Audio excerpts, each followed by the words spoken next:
Good morning everyone. Current affairs through MCQ की series में 13 and 14 of December के जो करंट अफेयर्स हैं उसको एमसीक्यू के थ्रू डिस्कस करेंगे। और यहाँ पे 10 टॉपिक्स जो हैं वो हम डिस्कस करने वाले हैं। टॉपिक्स देख लेते हैं जो हम डिस्कस करेंगे। So these are the various topics. सबसे पहले एल नीनो के बारे में डिस्कशन होने वाला है, फिर प्लाज्मोडियम ओवेल के बारे में देखेंगे, क्रायोजेनिक इंजन्स के बारे में भी हमारा डिस्कशन होगा, साइट्स के ऊपर एक क्वेश्चन है, देन एडीएमएम प्लस के बारे में न्यूज़पेपर के अंदर मेंशन किया गया था, इसके बारे में जानेंगे। 7 शेड्यूल किस चीज से रिलेट करता है इसके बारे में देखेंगे। देन क्रायोजेनिक टेक्नोलॉजी को डिस्कस करते हुए हम आएंगे इकोनॉमिक्स के क्वेश्चन के ऊपर, जिसमें एसेट अंडर मैनेजमेंट के बारे में देखेंगे। ऑरोरा बोरियालिस ज्योग्राफी का क्वेश्चन है लेकिन न्यूज़पेपर में मेंशन किया गया था, इस वजह से करंट अफेयर्स के पर्सपेक्टिव से इंपॉर्टेंट हो जाता है। और फाइनली हमारा पार्लियामेंट की बिल्डिंग के ऊपर एक क्वेश्चन हम डिस्कस करने वाले हैं। This is brief introduction about me. My name is Prince Luthra, all India rank 577। और आप चाहें तो टेलीग्राम पर मुझे कांटेक्ट कर सकते हैं। जो भी आपका डाउट होता है आप मुझे यहाँ पर पोस्ट करके बता सकते हैं। नए मेंबर्स को वेलकम कर लेते हैं जिन्होंने रिसेंटली में ज्वाइन किया। तो वैशाली पाठक, हर्षित अग्रवाल, संध्या, काव्या, विवेक कुमार, हिमांशु सिंह एंड ओटिका मीसू ने हमारी डिफरेंट सीरीज को ज्वाइन किया। चलिए, प्री का मेंस की जो हमारी सीरीज है उसके अंदर आपको वेरियस मल्टीपल सीरीज मिल जाती है। इसको आप exam.netmoc.com पे चेकआउट कर सकते हैं और इसका लिंक भी नीचे डिस्क्रिप्शन में दिया गया है, इसे भी आप चेकआउट कर सकते हैं। चलिए, let's start with the quotation. The key to success is to start before you are ready. तो सक्सेस की क्या है? आपको शुरुआत करनी पड़ेगी, चाहे आपको लगे कि आप तैयार हैं या नहीं है। यूपीएससी के अंदर इसे कैसे अप्लाई करेंगे? देखिए, काफी बार स्टूडेंट्स का फोन आता है और मैसेजेस आते हैं कंसर्निंग कि सर मुझे क्या टेस्ट सीरीज देनी चाहिए, मेरी तैयारी उतनी अच्छे से नहीं है। आता है फिर मेंस आंसर राइटिंग करनी चाहिए क्योंकि मेरी तैयारी उतनी अच्छे से नहीं है। देखिए, अगर आप एग्जाम भी दे रहे हो और मान लीजिए आपका second, third, fourth, fifth, sixth attempt भी है, तब भी आपको एग्जाम से पहले ये चीज लगने वाली है कि आपकी तैयारी अच्छी से नहीं है। जब मैंने अपना अटेम्प्ट दिए थे, जिस अटेम्प्ट में मैंने इस एग्जाम को क्रैक किया था, तब भी मुझे लगा था कि मेरी तैयारी उतनी अच्छे से नहीं है। Because exam is such that कि इतना ज्यादा सिलेबस है, आपको कभी लगेगा ही नहीं कि आपकी तैयारी जो है वो अच्छे से हो चुकी है। Therefore you have to start before you are ready. अगर आपको लगता भी है कि सिर्फ 10 से 15% इन्फॉर्मेशन मुझे पता है, आप शुरू करिए, ठीक है। आप ज्यादा से ज्यादा क्या होगा, टेस्ट सीरीज आप करेंगे तो उसमें स्कोर कम आ जाएगा। मेंस आंसर राइटिंग करेंगे, हो सकता है कि आप उतनी ज्यादा इन्फॉर्मेशन ना प्रोड्यूस कर पाए, बार बार आपको इंटरनेट को रेफर करना पड़े, बट एटलीस्ट आपने एक प्रोसेस तो स्टार्ट किया। तो यहाँ पे प्रोसेस को स्टार्ट करना ज्यादा जरूरी है कंपेयर टू आप वेट करते रहें कि परफेक्शन आपको कब आ जाती है, उसके बाद आप चीजें स्टार्ट करेंगे।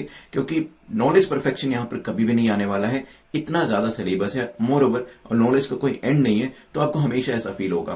तभी अगर इंप्रूवमेंट करना चाहते हैं अपने प्रीलिम्स के मार्क्स के अंदर, इंप्रूवमेंट करना चाहते हैं अपने मेंस के मार्क्स के अंदर, तो जितना भी थोड़ा बहुत आपको पता है उसके बाद आप टेस्ट सीरीज देना शुरू कर सकते हैं, मेंस आंसर राइटिंग शुरू कर सकते हैं। और मेंस आंसर राइटिंग तो टेस्ट सीरीज से भी ज्यादा जरूरी है, क्योंकि मान लीजिए आपने 3 महीने पढ़ लिया, आपको थोड़ा बहुत आइडिया हो गया हिस्ट्री ज्योग्राफी के अंदर क्या क्या चीजें पूछी जाती है, या फिर आपने एनसीईआरटी की एक रीडिंग ले ली तो आपको समझ में आ गया।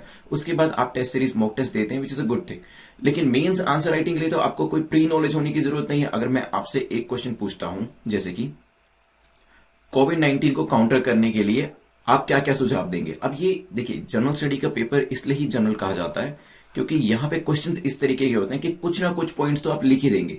मैं नहीं कह रहा कि आप परफेक्ट पॉइंट लिखें या करेक्ट पॉइंट लिखें, आप कुछ तो लिखें। आपके सामने एक क्वेश्चन आया है, आपको जितना समझ में आता है, जितना आपने न्यूज में उसके बारे में पढ़ा, आप लिखना शुरू करें। उसे रिफाइनमेंट जो है वो आगे आने वाले टाइम में आप धीरे धीरे करेंगे, जैसे जैसे आपकी राइटिंग स्टाइल इंप्रूव होता जाता है। तो मैं तभी आपको कह रहा हूं कि जहां पर भी है, जितनी भी तैयारी है, आपको ये कभी भी नहीं लगेगा कि अच्छी खासी तैयारी आपकी हो चुकी है, आप केपेबल है टेस्ट सीरीज और मेंस आंसर लिखने के लिए। उस चीज के बारे में मत सोचिए, you just start the process. जहां पर भी है, जैसे भी कंडीशन में है, अपना writing process, answer writing process, mock test series process, इसको जरूर शुरू करें। और उसके बाद एनालाइज जरूर करें जो भी गलतियां आप कर रहे हैं, क्योंकि एनालिसिस करेंगे तो अगले टेस्ट में मार्क्स आपके इंप्रूव हो पाएंगे। चलिए, मार्क्स को देख लेते हैं एक बार। तो बेसिकली आप जानते हैं कि आपको 6 या 6 से ज्यादा एमसीक्यू करेक्ट करने होते हैं to be in the safe zone. Less than अगर 6 आपके आते हैं तो आप वीडियो को देख सकते हैं दोबारा से रिवीजन करने के लिए, लेकिन उस टाइम पे एक्सप्लेनेशन को बिल्कुल ध्यान से सुनिएगा, या फिर आप वेबसाइट के ऊपर जाकर भी जो आपके एमसीक्यूज होते हैं उसको प्रैक्टिस कर सकते हैं। आज के पहले क्वेश्चन पे चलते हैं। The first question talks about consider the following statement about El Nino.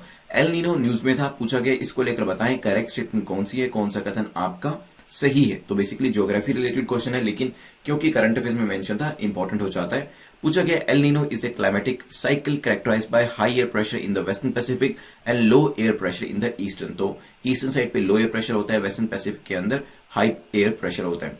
During this event there is a warming of the sea surface temperature in the eastern and central equatorial Pacific Ocean. तो warming of the sea कहां पे होता है, वो reason भी आपको बताया है। It is one phase of alternating cycle known as ENSO. ये जो एनसो ऑल्टरनेटिंग साइकिल होती है उसका एक फेज के रूप में भी जाना जाता है। सोचिए, फिर डिस्कस करते हैं।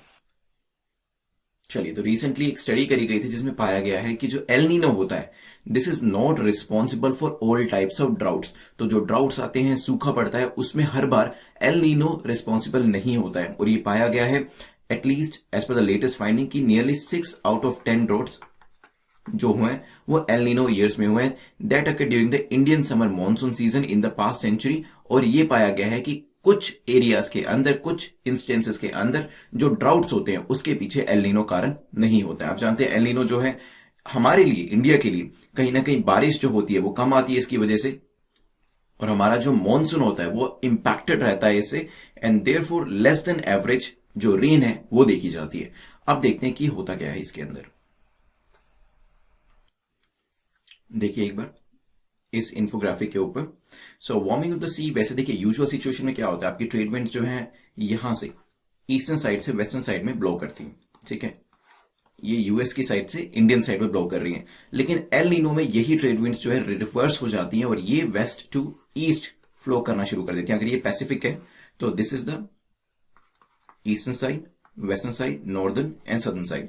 तो वेस्टर्न साइड से ईस्टर्न साइड में जो विंड्स है ब्लो करना शुरू कर देती हैं, और ये रीजन होता है क्योंकि यहां पे हाई प्रेशर होता है, और आप जानते हैं कि जो एयर है वो हाई प्रेशर से लो प्रेशर की तरफ जाती है, और लो प्रेशर होता है आपका ईस्टर्न साइड में। इसके साथ साथ जो लो बियरिंग क्लाउड्स होते हैं वो भी आपके ईस्टर्न साइड के अंदर डायरेक्शन, ईस्टर्न डायरेक्शन के अंदर चले जाते हैं और ईस्टर्न साइड पे शिफ्ट हो जाते हैं। तो जो रेन यूजुअली नॉर्मल सिचुएशन के अंदर इंडिया के आसपास होती थी वो शिफ्ट हो जाती है यहां पर, कहां पे, ईस्टर्न पैसिफिक के अंदर, दैट इज इनकी वेस्टर्न कोस्ट के ऊपर। तो यहां पे वैसे भी वार्मर टेम्परेचर जो है वो भी आप देख रहे हैं, ये भी नॉर्मल सिचुएशन के अंदर इंडिया और इसके आसपास के रीजन में हुआ करता था, जो कि अब ईस्टर्न पैसिफिक और सेंट्रल रीजन के अंदर शिफ्ट हो चुका है। इससे पूरी की पूरी जो साइकिल होती है, जो रेन वेस्टर्न पैसिफिक को मिलनी चाहिए थी वो अब ईस्टर्न पैसिफिक की साइड पे शिफ्ट हो जाती है। इसको हम डिटेल में करेंगे because it is not a geography lecture. तो डिटेल में हम इसे, जो हमारे ज्योग्राफी के एनसीईआरटी के लेक्चर्स चल रहे हैं exam.network.com पे, वहां पर हम इसे डिस्कस करने वाले हैं। फिलहाल के लिए आप देखिए इसमें L Nino is a climatic cycle, बिल्कुल मैंने आपको बता दिया, और हाई प्रेशर जो होता है वेस्टर्न पैसिफिक से low air pressure eastern side पे जाता है, बिल्कुल ठीक है। During this event there is a warming of the sea, जो मैंने आपको दिखाया भी था, ईस्टर्न सेंट्रल साइड पे, ठीक है। तो ईस्टर्न पैसिफिक सेंट्रल साइड पे रहता है, सेकंड स्टेटमेंट भी आपकी करेक्ट हो जाती है। और एनसो आपका एल नीनो सदर्न एसोसिएशन जो साइकिल होती है उसके अंदर एल नीनो नाम में ही दे रखा है, एक पार्ट होता है। तीनों स्टेटमेंट्स आपकी करेक्ट हो जाती हैं। ड्राउट्स की वजह से एल नीनो के ऊपर क्वेश्चन डिस्कस किया गया क्योंकि न्यूज में मेंशन किया हुआ था। चलते हैं नेक्स्ट क्वेश्चन के ऊपर, जो कि प्लाज्मोडियम ओवेल को लेकर है, पूछा गया प्लाज्मोडियम ओवेल क्या कॉज करता है, क्या इससे कॉलेरा होता है, मलेरिया, कोविड या एचआईवी। रिसेंटली न्यूज में था, साइंस एंड टेक्नोलॉजी बायोलॉजी वाला सेक्शन जो है 5 से क्वेश्चन पूछा गया, सोचिए। चलिए देखिए, it's not a very common type of malaria, लेकिन प्लाज्मोडियम ओवेल जो है मलेरिया को कॉज करता है। रिसेंटली केरला के अंदर एक इंडिविजुअल के अंदर ये पाया गया है, ठीक है। इस वजह से न्यूज़पेपर के अंदर इसका मेंशन किया हुआ था। मलेरिया जो है बेसिकली आपका फीमेल मॉस्किटो होता है जिसका नाम है एनोफिलिस, इसके काटने से होता है। जब ये मॉस्किटो खुद इस पर्टिकुलर मलेरिया से इन्फेक्टेड होता है, उस सिचुएशन के अंदर जब ये किसी को भी बाइट करेगा तो वहां पर मलेरिया जो है उसको स्प्रेड कर सकता है। तो आंसर क्या हो जाएगा, B will be the correct answer. चलिए चलते हैं नेक्स्ट क्वेश्चन के ऊपर। नेक्स्ट क्वेश्चन जो है पूछ रहा है क्रायोजेनिक इंजन्स को लेके। विच of the following country has cryogenic engines. Cryogenic engines news में मेंशन किए हुए थे, तो बताएं किस किस कंट्री के पास ये इंजन है, ये टेक्नोलॉजी है। व्हाट अबाउट चाइना, क्या चाइना के पास है, फ्रांस के पास, जापान, रशिया, इंडिया, सोचिए। चलिए डिस्कस करते हैं क्रायोजेनिक इंजन के बारे में। इस टेक्नोलॉजी के बारे में रिसेंटली न्यूज़पेपर में मेंशन किया हुआ था, that's why there is a question on this. बात करिए इस टेक्नोलॉजी की, तो इंडिया के लिए ये जो पर्टिकुलर टेक्नोलॉजी है हैवी सैटेलाइट्स को लॉन्च करने के लिए काफी इंपॉर्टेंट रही है। तो जो भी 2500 से 3000 केजी के सैटेलाइट्स हमने लॉन्च किया है वो हमने क्रायोजेनिक इंजन की हेल्प से करें। और जो हमारा जीएसएलवी का जियोसिंक्रोनस लॉन्च व्हीकल जो पूरा प्रोग्राम था ये सक्सेसफुल भी इसी वजह से बना है। तो जो भी हम हैवी सैटेलाइट्स को लॉन्च करते हैं that is only because of the cryogenic engine. बात करिए क्योंकि हमने बताया कि हम इसे लॉन्च करते तो ऑफकोर्स इंडिया के पास तो ये है ही, साथ में रशिया के पास भी है, जापान के पास भी है, फ्रांस के पास भी है और चाइना एंड यूएस के पास भी है। तो 6 कंट्रीज ऐसी हैं जिनके पास अभी ये टेक्नोलॉजी है, उसमें से इंडिया भी एक है। चलिए एक इंपॉर्टेंट फैक्ट आपको और बता देता हूं। बेसिकली 1990 के अंदर हमारे पास ये जब टेक्नोलॉजी नहीं हुआ करती थी, India was denied this technology by USA. जब हम कोशिश कर रहे थे कोई डील हमारी रशियन एजेंसी से हो जाए टेक्नोलॉजी को ट्रांसफर होने की, तो यूएसए ने हमें इस टेक्नोलॉजी को देने से मना कर दिया था। That's why we developed our own technology और अब हमें किसी पे डिपेंड होने की जरूरत नहीं है। चलिए नेक्स्ट क्वेश्चन पे चलते हैं, विच इज कंसर्निंग साइट्स। पूछा गया CITES is related to, CITES किस चीज से रिलेट करती है? क्या ये वाइल्ड एनिमल से रिलेट करती है, वाइल्ड प्लांट से करती है, क्लाइमेट से करती है, या फिर बोथ ए एंड बी? सोचिए फिर डिस्कस करेंगे। चलिए तो साइट्स की बात करी जाए, साइट जो कि प्रोटेक्ट करती है वाइल्ड एनिमल्स को और साथ में ही वाइल्ड प्लांट्स को। फुल फॉर्म इसकी बताऊं तो convention on international trade in endangered species of wild flora and fauna. So it is an convention जो कि वाइल्ड फ्लोरा और फोना, तो मतलब एनिमल्स और प्लांट्स दोनों ही इसके अंदर इंक्लूडेड है, उसके ट्रेड को ये रेगुलेट करती है, उसके ट्रेड को रोकती है। तो यहां पे आंसर क्या हो जाएगा? आंसर विल बी डी, क्योंकि इसमें वाइल्ड एनिमल्स और वाइल्ड प्लांट्स दोनों को ही प्रोटेक्ट किया जाता है। इसमें वेरियस अपेंडिसेस होती हैं, जैसे कि अपेंडिसेस 1 है, 2 है, 3 है, जिसके अंदर वेरियस स्पीसीज जो है उनको इंक्लूड किया गया। कुछ इस तरीके से है, देख लीजिए अपेंडिसेस 1, 2, 3, यहाँ पे आपके फ्लोरा है, फोना है, सबको इंक्लूड करके रखा हुआ है। देन इसके अलावा जो स्पीसीज है, कुछ नाम मैं आपको बता देता हूं जो इसके थ्रू प्रोटेक्ट किए जाते हैं, जैसे कि इग्नुआज है, लेमूर है, सीवेट्स है, अल्बिनो मंकीज। इनके बारे में आपको टाइम टू टाइम न्यूज़पेपर में भी जरूर जानने को मिलता होगा। जब भी कोई ट्रेड होता है, कोई इस तरीके से इलीगल ट्रैफिकिंग करी जाती है एनिमल्स की या फिर एक्सोटिक पेट्स की, तो इसके बारे में जिक्र होता है। और अभी रिसेंटली ये देखा गया कि इंडिया के अंदर जो एक्सोटिक पेट्स होते हैं उसकी डिमांड जो है वो काफी इंक्रीज हुई है, इसलिए डायरेक्टोरेट रेवेन्यू इंटेलिजेंस ने इस चीज को रोकने के लिए कदम उठाए हैं। चलिए चलते हैं नेक्स्ट क्वेश्चन के ऊपर, विच इज क्वेश्चन नंबर 5। पूछा गया एडीएमएम प्लस के बारे में बताएं कौन सी स्टेटमेंट आपकी करेक्ट है। तो टॉपिक को करें अंडरलाइन और नीचे जो चीज पूछी गई है उससे आप सर्कल में डालें और रीड करें स्टेटमेंट 1 by 1। पहली स्टेटमेंट कहती था ADMM plus is a platform for ASEAN and 8 dialogue partner. तो इसमें आसियान है और उसके 8 डायलॉग पार्टनर है, हो सकता है 8 हो, 10 हो, 6 हो, let's see. Its objective is to strengthen peace, security and defence cooperation. तो यहाँ पे टारगेट क्या रखा गया है? टारगेट रखा गया पीस को बढ़ाना, सिक्योरिटी को बढ़ाना, डिफेंस कॉपरेशन को बढ़ाना। हो सकता है India is yet to become its dialogue partner. India अभी तक इसका डायलॉग पार्टनर नहीं बना है, लेकिन हम ट्राई कर रहे हैं, हो सकता है आगे आने वाले टाइम में बन जाए। सोचिए फिर डिस्कस करते हैं। चलिए तो अभी रिसेंटली एडीएमएम जो है इसकी एक मीटिंग कंडक्ट हुई थी और वहां पे हमारे जो डिफेंस मिनिस्टर हैं उन्होंने एक स्टेटमेंट दी थी। दैट्स व्हाई एडीएम प्लस के बारे में जिक्र किया हुआ था। एडीएमएम प्लस की बात करें तो यस, इसमें आसियान की जो कंट्रीज हैं 10 कंट्रीज वो आती हैं और साथ में 8 डायलॉग पार्टनर्स आते हैं। वो कौन कौन से और उनके नाम कैसे याद रखने हैं वो मैं आपको बताऊंगा। देन ऑब्जेक्टिव इसका काफी यहाँ पे कॉमन सेंस वाली चीज दे रखी है, स्ट्रेंथन करना है peace, security and defence cooperation. लेकिन India is already its dialogue partner, ऐसा नहीं है कि हम इसके डायलॉग पार्टनर नहीं है। तो आंसर क्या हो जाएगा? A will be the correct answer. ASEAN के जो निमोनिक है वो काफी लोगों ने यहाँ पे बताया था कि आसियान कंट्रीज का नाम कैसे याद रखना है, दोबारा चाहे तो कमेंट सेक्शन में बता सकते हैं। एडीएमएम की जो 8 कंट्रीज हैं उसको कैसे याद रखना है वो मैं आपको एक बार बता देता हूं। So basically it is all map based. कैसे? देखिए 8 डायलॉग पार्टनर ज्योग्राफिकली आप कैसे याद रखेंगे। इसमें 8 में कौन कौन है? देखिए यहाँ पे रशिया है, देन यहाँ पे इस साइड यूएस है, तो Russia US 2 members, India China 2 members, then यहाँ पे South Korea Japan 2 members and Australia New Zealand 2 members. तो ज्योग्राफिकली ये पास पास हैं, 2 यहां से हैं, 2 India China, South Korea Japan, Australia New Zealand. तो ये 8 मेंबर्स जो हैं वो पार्टिसिपेट करते हैं as a dialogue partner ADMM plus के अंदर, ध्यान रखिएगा। चलते हैं क्रैक यूपीएससी की जो हमारी सीरीज है इसके बारे में 30 to 45 सेकंड्स के अंदर जान लेते हैं। तो वैसे ही मैं आपको पहले भी बता चुका हूं, क्रैक यूपीएससी एग्जाम के अंदर there are more than 1000 lectures जो आपको मिलने वाले हैं। एट द सेम टाइम यहाँ पे इतनी ही आपको क्विजेस जो है वो भी मिलने वाले हैं। You get all the lectures. जैसे अभी हम आजकल क्या कर रहे हैं, हम एनसीईआरटीज जो है उसकी तैयारी कर रहे हैं। एनसीईआरटीज और लक्ष्मीकांत को हम कवर कर रहे हैं, जिसमें हम क्लास लेक्चर्स कर रहे हैं और साथ में ही they are followed by the MCQs lectures. ठीक है। तो यहाँ पे क्लास लेक्चर्स, एमसीक्यू लेक्चर्स करने के बाद आपको पीडीएफ मटेरियल जो होता है वो मिलता है, देन आपको माइंड मैप्स मिलते हैं और फिर आपको क्विजेस अटेम्प्ट करने होते हैं ये देखने के लिए कि आपने जो चीज पढ़ी वो आप रिटेन भी कर पाए या नहीं कर पाए।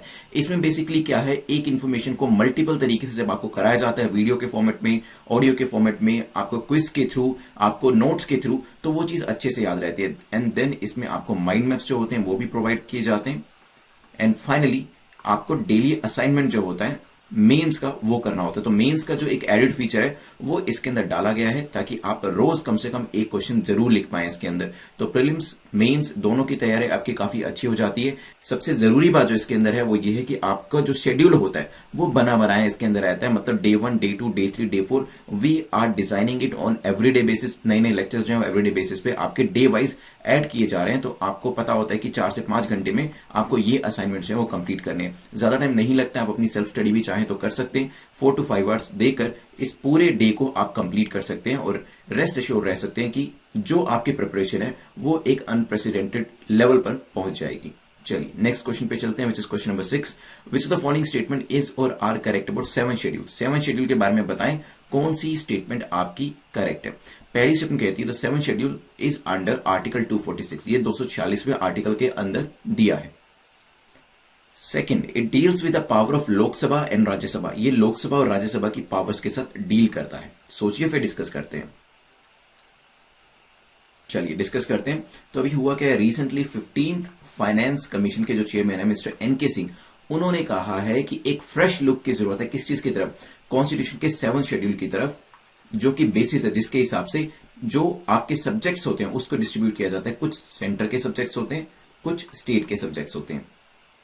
तो यहां पे इनका इशारा इस तरफ है कि इसके अंदर कुछ चेंजेस लाने की जरूरत है, कुछ रिफॉर्म करने की जरूरत है ताकि स्टेट्स को ज्यादा फ्लेक्सिबिलिटी मिल सके और जो सेंट्रली स्पॉन्सर्ड स्कीम्स होती हैं उनको इंट्रोड्यूस और इंप्लीमेंट करने में स्टेट्स जो है वो केपेबल रहे। इसको करने के लिए हमें अपने 7 शेड्यूल के अंदर थोड़ा सा बदलाव लाने की जरूरत है और जो ये सब्जेक्ट्स एलोकेट किए गए, कुछ सब्जेक्ट्स जो सेंटर को दिए गए, कुछ स्टेट्स को, उसके अंदर कुछ चेंजेस लाने की जरूरत है ताकि फिस्कल फेडरलिज्म का जो हमारा कॉन्सेप्ट है उसको हम फॉलो कर सके। और ऐसा कहा गया एनके सिंह के द्वारा, जो कि फाइनेंस कमीशन के 15th फाइनेंस कमीशन के चेयरमैन है।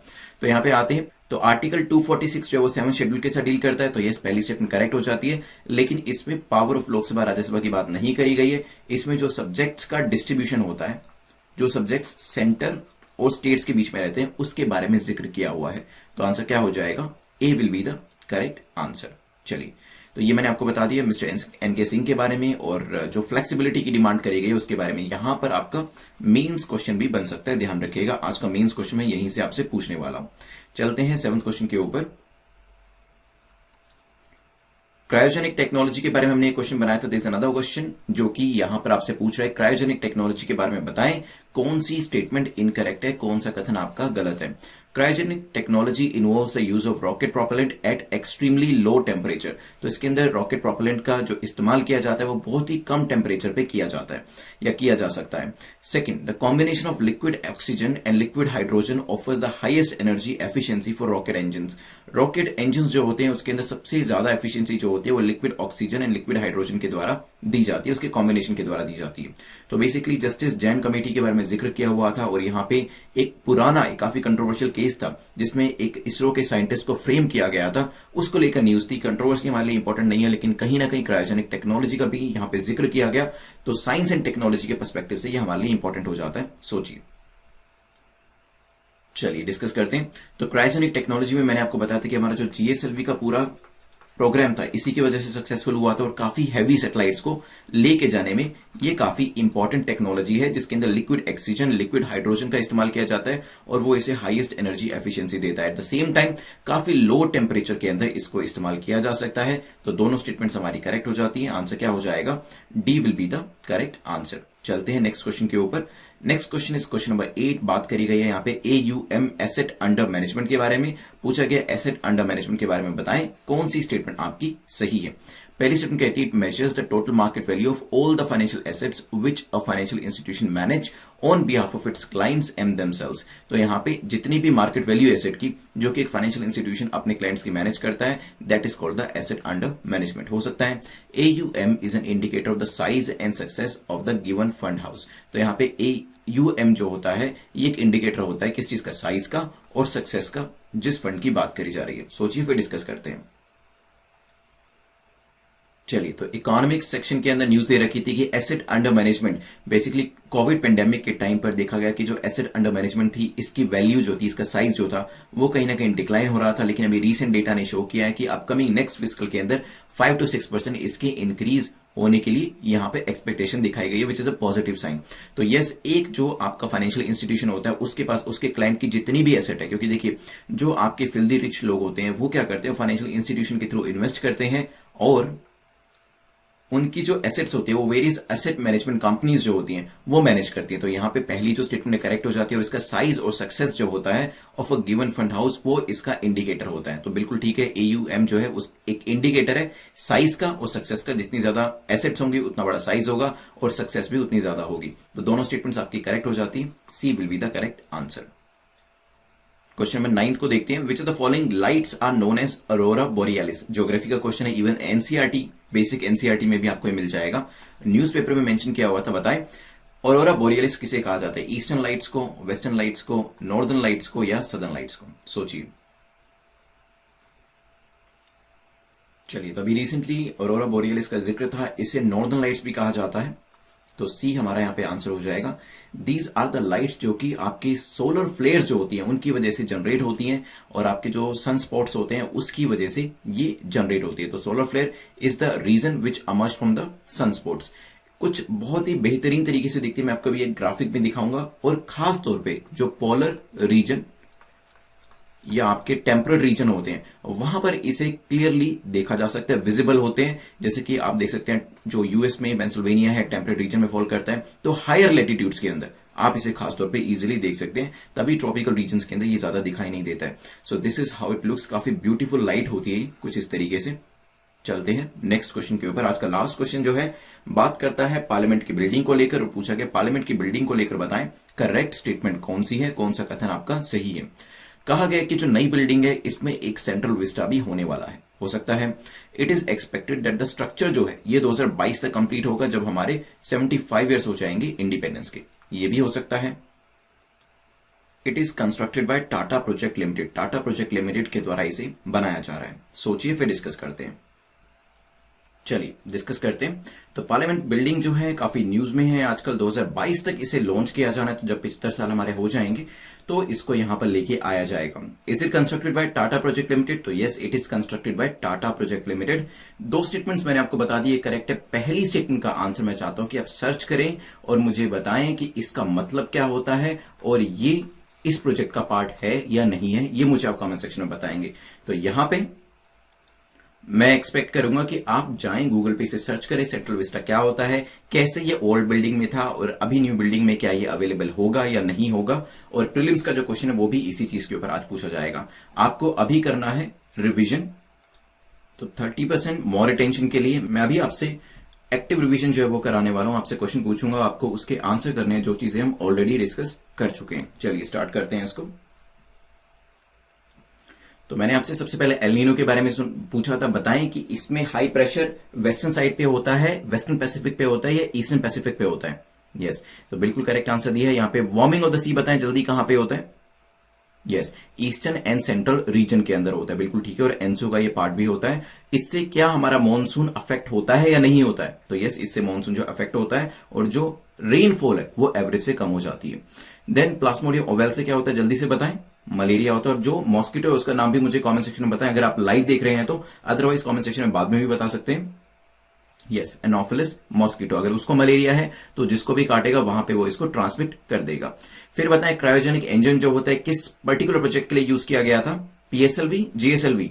Yes, GSLV. किस चीज के लिए इसका इस्तेमाल किया जाता है? हल्की सैटेलाइट्स को भेजने के लिए या भारी सैटेलाइट्स को भेजने के लिए? भारी सैटेलाइट्स को भेजने के लिए। कितनी कंट्रीज के पास ये टेक्नोलॉजी है? 6। और किसने हमें 1990 में मना किया था टेक्नोलॉजी देने के लिए? यूएस ने, ध्यान रखिएगा। Then we discussed about CITES. CITES के अंदर क्या एनिमल्स को इंक्लूड किया जाता है, प्लांट्स को इंक्लूड किया जाता है? जल्दी से बताएं। यस, दोनों को किया जाता है। और कितनी अपेंडिसेस होती हैं इसमें? देयर आर 3 अपेंडिक्स, जैसे कि आप देख सकते हैं। देन इसके बाद डिस्कशन हमारा हुआ था एडीएमएम के बारे में। आसियान और कितने डायलॉग पार्टनर्स होते हैं इसमें? जल्दी से बताएं। 8 डायलॉग पार्टनर्स होते हैं। बिल्कुल करेक्ट आंसर किया है। क्या इंडिया इसमें डायलॉग पार्टनर है कि नहीं है? और कौन कौन सी कंट्रीज इसमें डायलॉग पार्टनर है? एक दो कंट्रीज के नाम बताएं।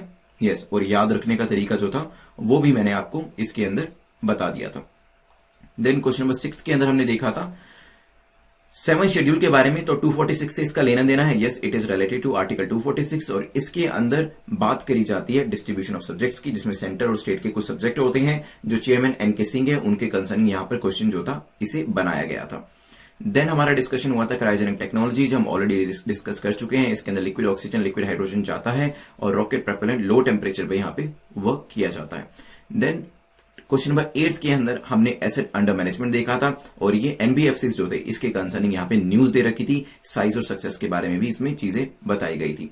क्वेश्चन नंबर 9 के अंदर मैंने आपसे ऑरोरा बोरियलिस के बारे में पूछा था। क्या कहते हैं इसे? जल्दी से बताएं। ईस्टर्न लाइट्स या western lights? Yes, northern lights. और जो आपके हाई लैटिट्यूड वाले एरियाज होते हैं वहां पर इसे आसानी से देखा जा सकता है। तभी इंडिया या फिर जो हमारे आसपास की जो हमारे नेबर्स हैं वहां पर ये ज्यादा देखने को नहीं मिलती। काफी सुंदर तरीके की लाइट्स जो होती हैं सोलर फ्लेयर की वजह से होती है और सन स्पॉट से जनरेट होती है, कुछ इस तरीके से। चलिए, लास्ट में सिर्फ एक ही चीज मुझे बताइएगा, सेंट्रल विस्टा इसमें है या नहीं है, और सेंट्रल विस्टा होता क्या है ये मुझे जरूर आप बताइएगा। मेंस के जो है क्वेश्चन 13 एंड 14 2 दिन के मैं आपको देने वाला हूं, उसका आंसर जो है वो जरूर करिएगा। चलिए, तो मेंस के क्वेश्चन देख लीजिए, जो आपको 2 क्वेश्चन यहां पे आंसर करने हैं। तो first question is what is cryogenic technology, do you think has it been a game changer in our space program? Comment करें। तो पहले तो आपको ब्रीफली बताना है कि क्रायोजेनिक टेक्नोलॉजी क्या है। इसके अंदर ज्यादा वर्ड्स मत लीजिएगा, आप इंट्रोड्यूस कर सकते हैं क्रायोजेनिक टेक्नोलॉजी से, उसके बारे में थोड़ा सा जिक्र कर सकते हैं। मेन जो क्वेश्चन है आपसे पूछा गया है, बताएं कि हमारे स्पेस प्रोग्राम में क्या इसने गेम चेंजर का रोल किया है, कहां कहां पे इसको यूज किया गया है, ये सब चीजें आप बताने वाले हैं। That will be the main body of the answer. ठीक है। सेकंड क्वेश्चन जो आपको आंसर करना है, बताइएगा how El Nino impacts Indian monsoon in last 3 decades, what are its impact on Indian agriculture, analyse करें। तो एल नीनो का इंपैक्ट पूछा है इंडियन मॉनसून के ऊपर, जनरल इंपैक्ट पूछा है, तो ज्योग्राफी का वाला आपका ये क्वेश्चन हो गया। लेकिन जो करंट पर्सपेक्टिव से है वो ये है कि 3 डेकेड के अंदर क्या इसका प्रभाव पड़ा है भारतीय एग्रीकल्चर के ऊपर, ये आपको बताना है। 150 वर्ड्स से 200 वर्ड्स के अंदर इसे बता सकते हैं। और जिन लोगों ने यूपीएससी मेंस 365 की सीरीज ज्वाइन किया, इसे वहां पर जरूर सबमिट कर दीजिएगा। लास्ट टाइम के जो विनर है हमारे, चलिए, तो विनर हमारे हैं सिंपी जिन्होंने करेक्ट आंसर किया। तो आप मुझे @prince_luthra पे बता दीजिएगा कि जो आपको पीडीएफ चाहिए वो हिंदी में चाहिए या इंग्लिश में चाहिए। मार्क्स अपने कमेंट सेक्शन में आपको जरूर लिखने हैं, बिकॉज इसी से पता चलेगा कि आगे आने वाले टाइम में आपका इंप्रूवमेंट कैसे हो रहा है और उसे कैसे फर्दर एक्सप्लेन किया जा सकता है। जो पीडीएफ है वो आपको टेलीग्राम चैनल के ऊपर मिल जाएगी, वहां से आप इसे प्लीज ले लीजिएगा। You can subscribe the channel. Have a nice day, I will see you tomorrow.